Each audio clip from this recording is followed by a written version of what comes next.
Hello दोस्तों। तो आज हम जो है आपको एक इंटरेस्टिंग स्टोरी सुनाने जा रहे हैं।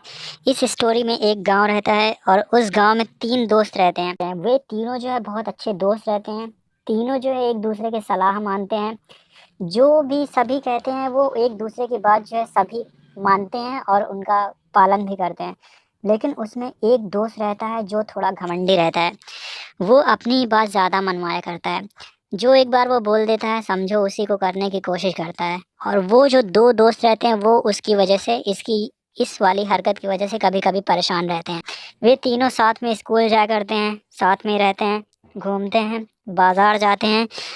देश में कोरोना लगने की वजह से उनका स्कूल कॉलेज सब कुछ बंद हो जाता है। यहाँ तक कि उनका बाजार बाजार जाना, बाहर जाना सब कुछ बंद हो जाता है।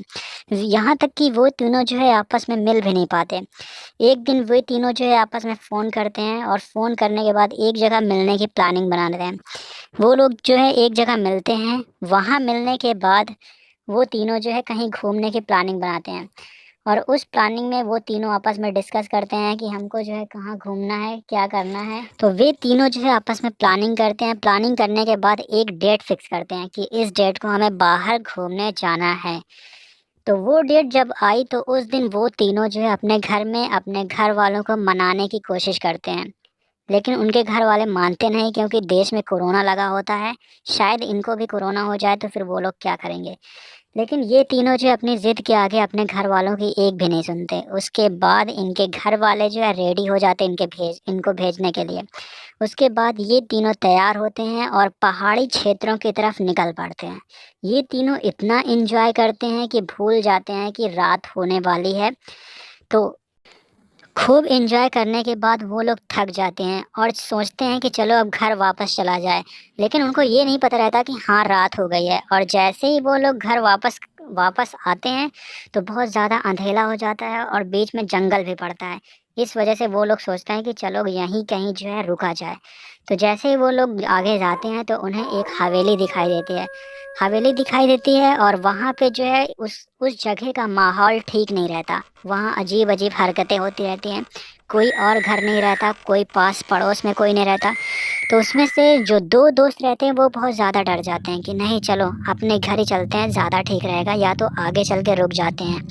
लेकिन उसमें से जो दोस्त घमंडी रहता है वो कहता है कि नहीं, इसी हवेली में हम लोग रुकेंगे, आज यहीं इंजॉय करेंगे और रात में मौज मस्ती करेंगे। फिर उसके बाद उसकी बात मान के वो तीनों दोस्त घर के अंदर जाते हैं। और घर में सब कुछ बहुत अच्छा रहता है। वहाँ पे चित्र दिखाई देते हैं, पिक्चर लगे रहते हैं, बहुत अच्छी हवेली रहती है। लेकिन उस हवेली के अंदर क्या है, उसमें क्या क्या चीज़ें होती हैं, ये किसी को भी नहीं रहता।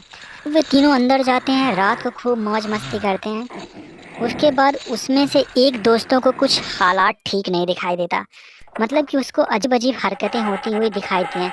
जैसा कि किसी चित्र का इधर से उधर हो जाना, किसी चित्र में आंखें जो है इधर उधर, चित्र की आंखें जो है इधर उधर उसको देखना, कुछ परछाइयाँ दिखाना।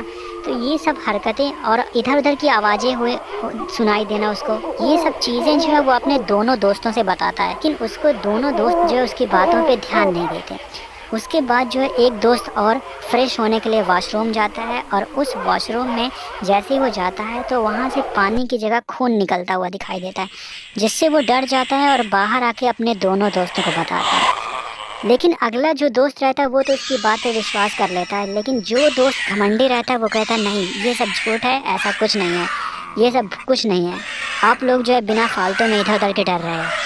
तो जब वे दोनों दोस्त जो है अपनी अपनी बातों को घमंडी वाले दोस्त से बताते हैं, लेकिन वो घमंडी वाला दोस्त जो है उनकी बातों पे विश्वास नहीं करता।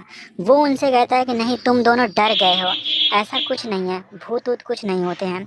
उसके बाद वो दोनों दोस्त जो है सोचते हैं कि चलो इस हवेली से बाहर निकला जाए। घमंडी वाला दोस्त कहता है नहीं, मैं तो नहीं जाऊंगा। लेकिन वे दोनों दोस्त जो है तैयार हो जाते हैं बाहर जाने के लिए। और जैसे ही वे दोनों बाहर जाने के लिए रेडी रहते हैं उसी समय उनके सामने एक भूत प्रकट हो जाता है। लेकिन जो घमंडी वाला दोस्त रहता है वो कहता है कि नहीं, तुम भूत नहीं हो। उसकी जो है बहुत देर तक भूत से बहस होती है। कहता है कि नहीं, तुम भूत नहीं हो, भूत ऊत कुछ नहीं होते। उसी समय भूत जो है परेशान हो जाता है और उस दोस्त को एक लात मारता है, जिससे उसकी मृत्यु हो जाती है उसी समय। उसको ये सब देखकर जो दोनों दोस्त रहते हैं वो खूब डर जाते हैं, रोने लगते हैं और वो भूत से प्रार्थना करते हैं कि नहीं, हमें छोड़ दो, हम इधर जो है एंजॉय करने आए थे, हमारा कोई इरादा नहीं था कि आपको डिस्टर्ब करना या तो आपकी हवेली में एंट्री करने का। वो तो ये जो दोस्त था, घमंडी दोस्त था, उसकी वजह से हम लोग यहाँ पे घर में एंट्री कर पाए। तो वे दोनों दोस्त जो है भूत से बहुत प्रार्थना करते हैं कि नहीं, उन्हें छोड़ दें। वो जो है नहीं आना चाहते थे, उस घमंडी दोस्त की वजह से आ गए। खूब प्रार्थना करने के बाद भूत जो है उन दोनों दोस्तों की बातों को मान जाता है और उनसे बोलता है ठीक है, आज तुम दोनों यहाँ पे रुक सकते हो, लेकिन सुबह होते ही यहाँ से निकल जाना, नहीं तो अगली रात मैं तुम दोनों को भी नहीं छोड़ूंगा। ऐसा कहते ही वो भूत वहाँ से गायब हो जाता है। और जैसे ही सुबह होती है, वे दोनों दोस्त जो है अपने वहाँ से हवेली से बाहर निकल जाते हैं। बाहर निकलते ही वे सीधा अपने घर पहुँचते हैं। तो इस कहानी से हमें ये शिक्षा मिलती है कि हमें कभी भी जो है घमंड नहीं करना चाहिए, स्वार्थी नहीं होना चाहिए, सभी की बातों को मानना चाहिए, सबकी बातों को जो है पालन करना चाहिए, जो लोग बोलते हैं उनकी बातों को ध्यान देना चाहिए। और साथ ही हमें देश में लॉकडाउन लगा है, कोरोना है, उसका ध्यान दें, इधर उधर बाहर ना घूमें, नहीं तो ऐसी घटनाएं सबके साथ हो सकती हैं।